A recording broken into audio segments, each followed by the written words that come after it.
Good afternoon, ladies and gentlemen. Good afternoon. On behalf of the National Board of CREBA, it is my distinct pleasure to call the first general meeting for the year of 2025 to order.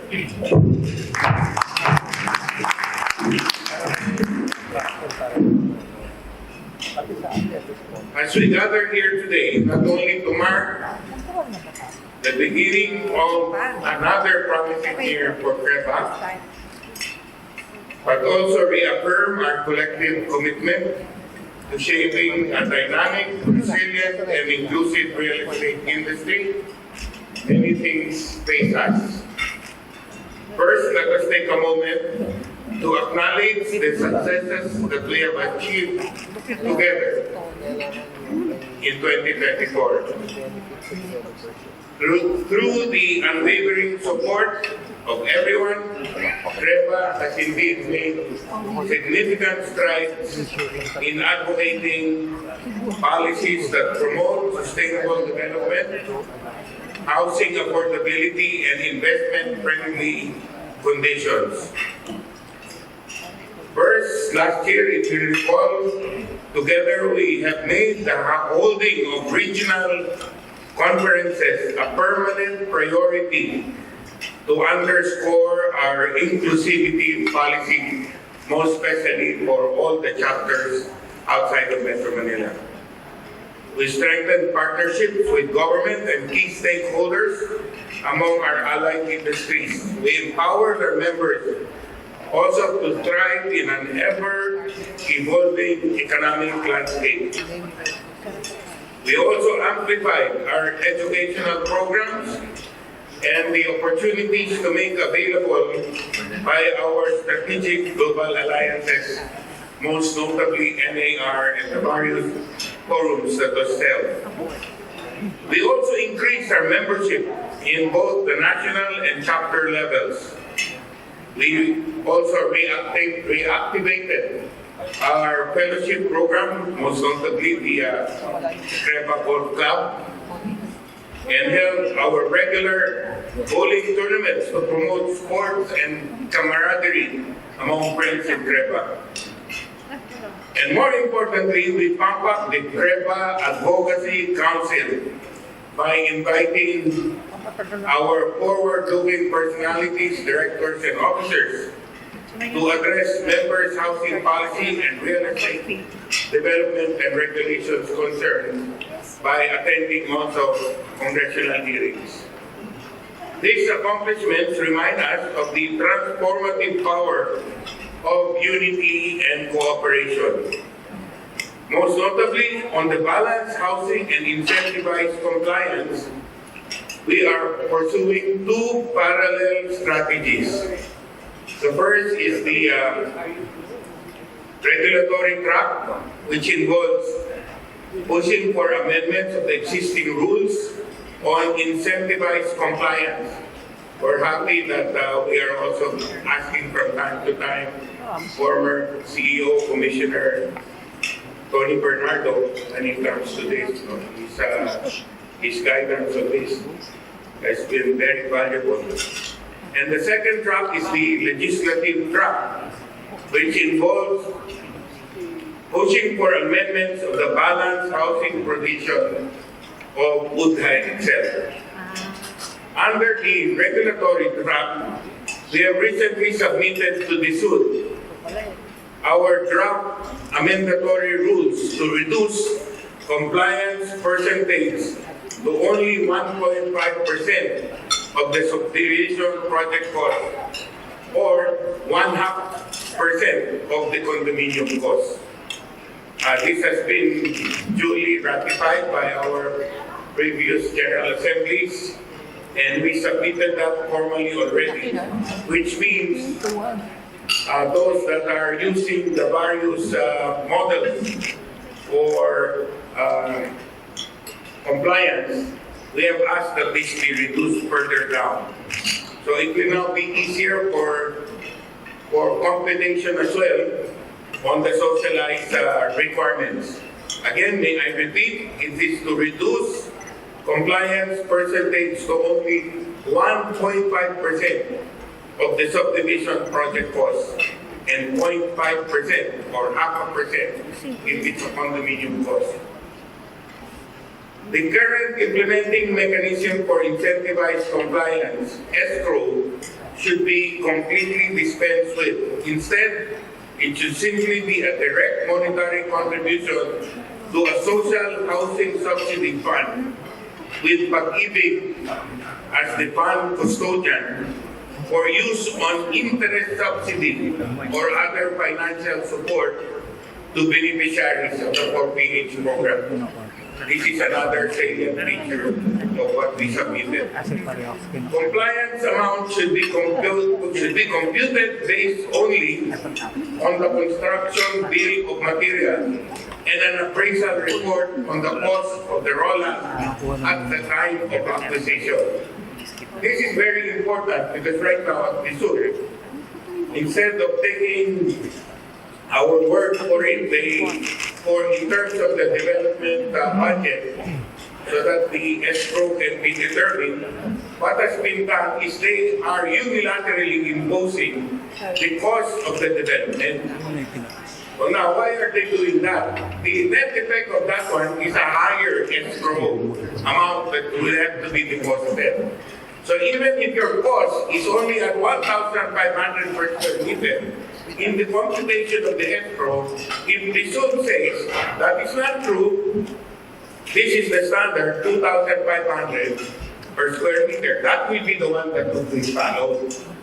The net effect of that would of course be a higher escrow amount required. So that's one of the issues that we have been addressing ourselves. We say it cannot be a unilateral imposition, but rather take the word of the developer. But if you do not wish to take the word alone of the developer because it might be self-serving, then the developer can present an attestation of that is the true development cost, so that it would be a fair estimation of the escrow amount. Third, we also suggested that the suit should do away with the current practice of prescribing or using minimum development cost as the computation benchmark for using the current zonal value of raw land. Now, this is another very important aspect.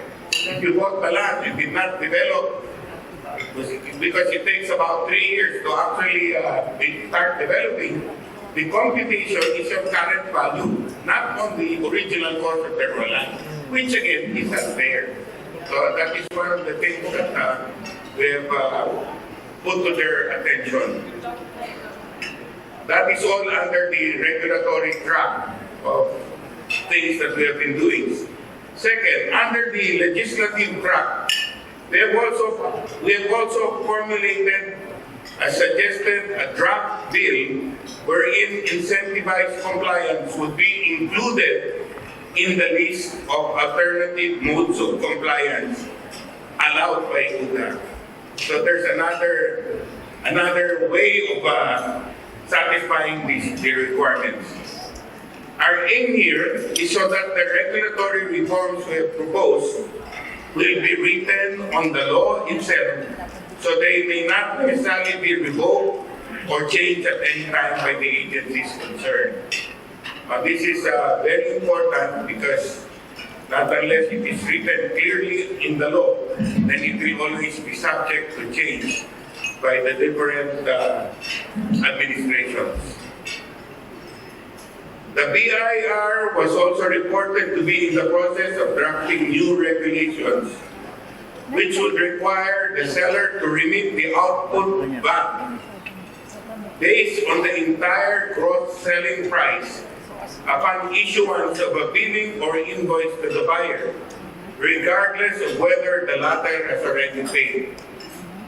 On behalf of the major developers and the rest of CREBA members, we call for the retention of the existing regulation, wherein BIR officials agreed and clarified that there was no cause for immediate concern as of now, as the purported new regulation was not under consideration and that the provisions of the National Internal Revenue Code pertaining to installment sales remains unchanged under the EOPT Act. To further streamline processes, BIR plans to come up with a regulation wherein sales on deferred payment will be treated in the same manner as sales on installment. Regulations governing the credible withholding tax, particularly the outdated RR number 298 would soon be overhauled, and CREBA has committed to lend its comments on this. So calling on our consultants here, those that are involved here, maybe you can sit in the technical working committees that can submit recommendations. Also recently, Congress called for a hearing of major developers and concerned agencies to assist delays in the delivery of housing units. This happened only about a week ago. It was an opportunity for us to point out major roadblocks to housing delivery and to push for immediate rollout of housing one-stop processing centers or HAPC under the SUD. As we usher in 2020, well, just a little side note on that one. Not only was CREBA the one invited, but it also invited all the other real estate organizations, NAREA, SEDA, OSDA, so we were all represented there. But they also invited all the developers, the major developers, to get an immediate feedback. We were hoping that in that particular congressional meetup, that the industry issues would be tackled. But it seemed like the committee, there were only 2 congressmen who attended there, the chairman and another congressman. But the conduct of the committee that called for the meeting was, it looked like they were looking for, it was acting like a witch hunt. They were asking all the developers to explain the complaints that they have been getting. So we have a new committee in real estate in Congress, so it's going to be tough. No? But we will see what they can do with this. Mag-a-adjourn na naman kaya mawala na yan. As we usher in 2025, we are faced with both challenges and opportunities. The real estate and construction industries remain critical pillars of national growth. However, we must address pressing issues, including the lingering housing backlog against the backdrop of current demand-supply mismatch. That's what everybody is concerned about, and it seems like the topic of everyone. What they call the current demand-supply mismatch and the so-called oversupply. Okay, so we try to address that one by attending, by getting some public interviews to clarify that issue. We are reminded to become even more resolute in our commitment to create communities that are not only livable but also adaptive to the changing needs of Filipinos and the demands of a globalized economy. As CREBA has always been a staunch advocate for housing development and as a catalyst for progress, we are dedicated to addressing the 6.8 million housing shortfall that continues to challenge our nation. But we cannot do it alone. That is why we are thankful for the presence of the DILG in this forum. As stewards of global governance, the DILG holds the key to unlocking effective land use planning, streamlining housing and construction permits, and creating policies that foster urban and responsible development. Foster urban and rural development. Together, we have the opportunity to push for reforms that will empower local government units to work hand in hand with the private sector to address housing needs, especially for the underprivileged. Our central theme for today's forum underscores a fundamental truth. The success of any housing or urban development initiative, especially as one as ambitious as President Marcos' 4PH goals, is grounded in strong partnership with local governments. LGUs are at the front line of implementation. In fact, it starts with you. They oversee zoning, land development, and the issuance of permits, all critical components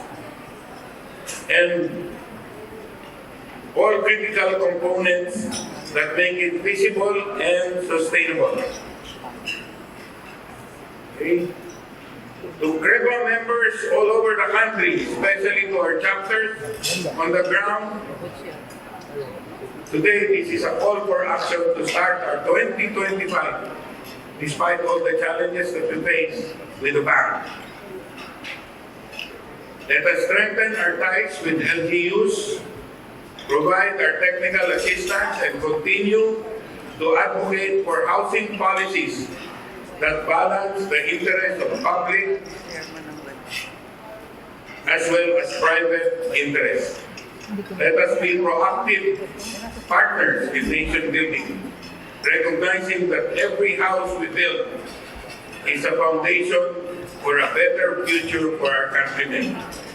In closing, I would like to express my deepest gratitude to each one of you for the trust, support, and dedication to CREBA's mission of a home for every Filipino. Together, let us build on our legacy of excellence, innovation, and service to the Filipino people. Let us make 2025 a year of transformative growth and meaningful impact, not only for our industry, but for the nation as a whole. Thank you, and I look forward to working again with you all throughout the year. Mabuhay ang CREBA! Mabuhay ang CREBA!